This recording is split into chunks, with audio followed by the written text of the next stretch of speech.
If you clicked on this video, it's because some stories seem too impossible to be true. And today, I'll tell you exactly how a girl vanished 3 times. But the way she came back will make you question everything you believe about reality and imagination. Her name was Emma.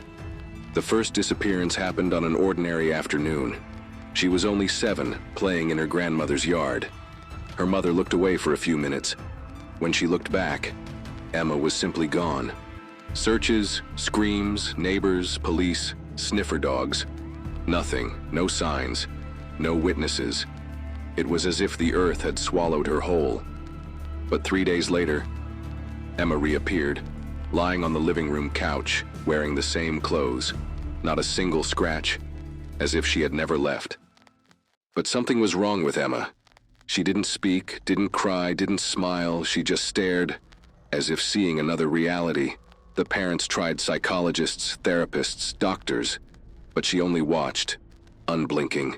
At night, the girl roamed the house. She drew strange symbols on the walls, scratched mirrors, wrote words backward. One symbol matched a symbol in an old book from the shelf. Ancient Bulgarian occultism. The translation? Incomplete return. The grandmother swore she heard Emma whispering in an unknown language. One night, in front of the hallway mirror, she said her granddaughter was talking to someone, or to something. But every time they tried to record it, nothing came out. The tape stayed blank.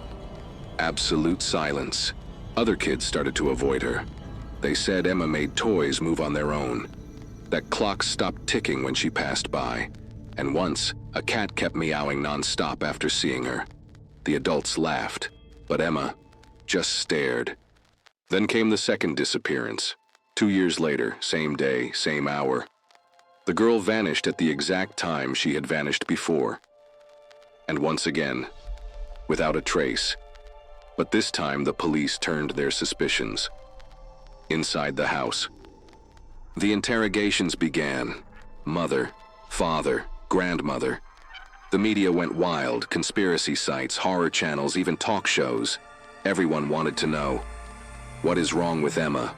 Or, what is Emma? 2 years later, same day, same hour. Emma reappeared for the second time, in her grandmother's yard, wearing the same clothes, missing a tooth, and her skin, even paler, but with something new in her eyes, something no one could stare at for long. Emma came back even more silent, but something in her had changed. She seemed older, not physically, but in her eyes, as if she had lived decades in just 2 years, and when she stared at someone for too long, that person began having nightmares. The mother started having hallucinations. She saw Emma's reflection in mirrors, even when Emma was in another room. The father began hearing whispers at night, and the grandmother had a breakdown. She said Emma had returned, but not alone. The girl began spending hours in the attic. There, the grandmother found dozens of pages pinned to the walls with needles, and in the center, a photo of herself, with the eyes scratched out. In the corner, a word written in dried blood. Exchange. The police returned, this time with a warrant. They searched the house, collected journals, objects, but nothing solid was found. Nothing that explained 2 disappearances, and no clue about the third. That was soon to come. Before disappearing for the 3rd time, Emma began sleeping with her eyes open. She drew symbols on windows and started laughing. Not like a child, but like something trying to mimic one, as if rehearsing how to be human. The cameras installed by the family stopped working at night. They recorded all day, but at midnight the system crashed.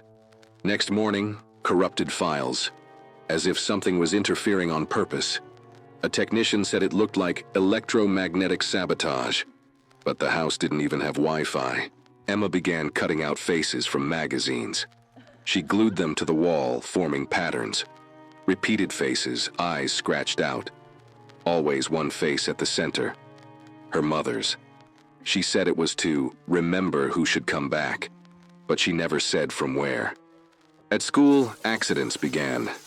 A girl sitting near Emma fell down the stairs, said she felt someone push, but no one was close. Days later, her teacher had a panic attack.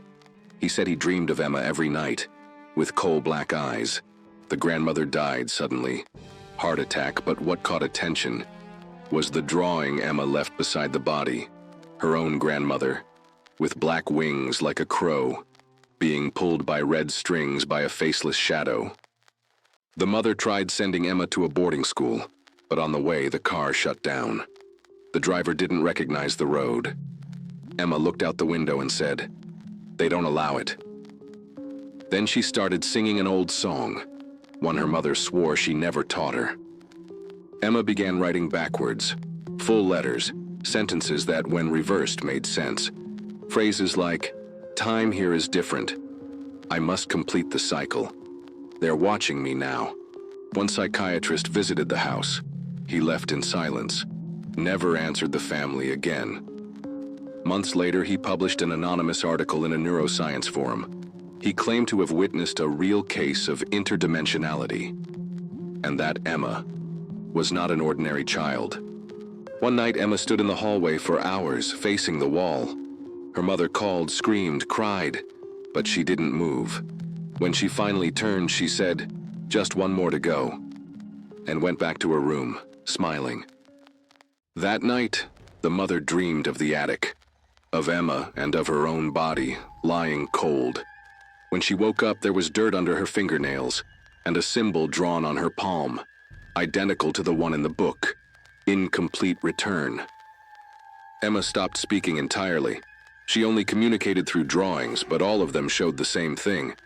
A black portal made of mirrors, with 3 versions of herself, and only one had eyes.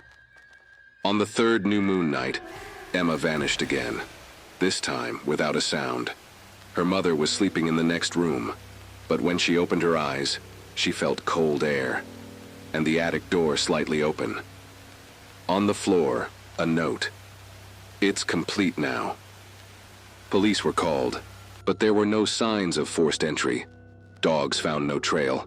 And the strange thing, all the cameras stopped exactly at 3:33 a.m., the same time she vanished before.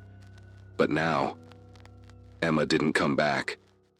Where she slept, the mattress was flipped, and beneath it, 3 strands of hair tied with baby teeth. Each had a handwritten label. 1. Lacked courage.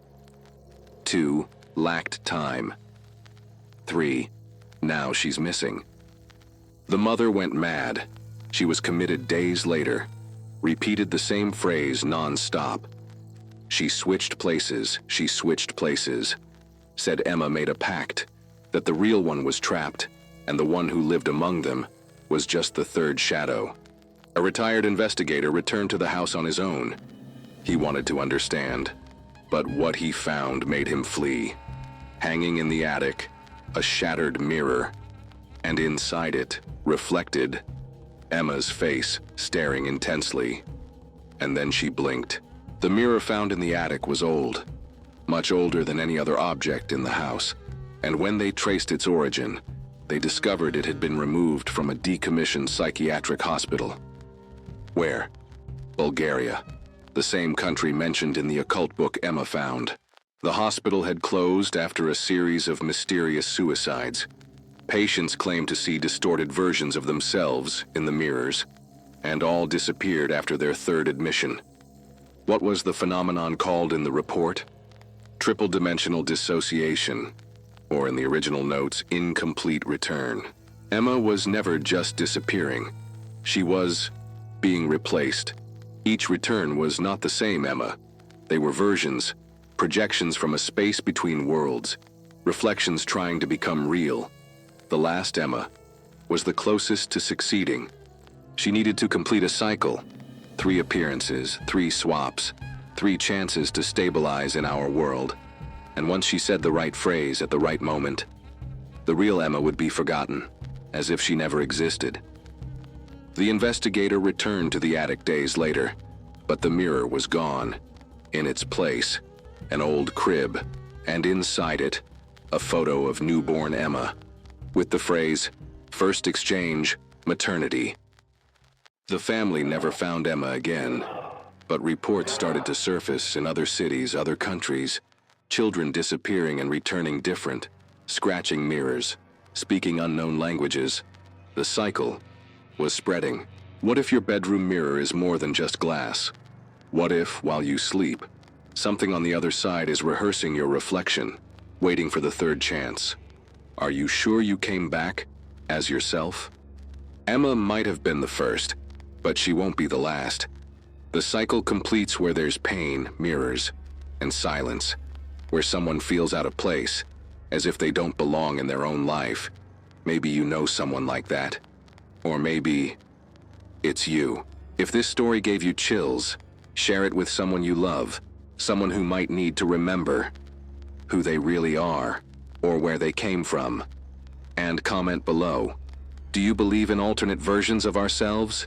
Do you feel something in you has already been replaced? Subscribe to the channel for more stories that challenge your mind and shake what you believe is real. Turn on the notification bell, because sometimes all that separates the real from the impossible is a single reflection. See you on the other side.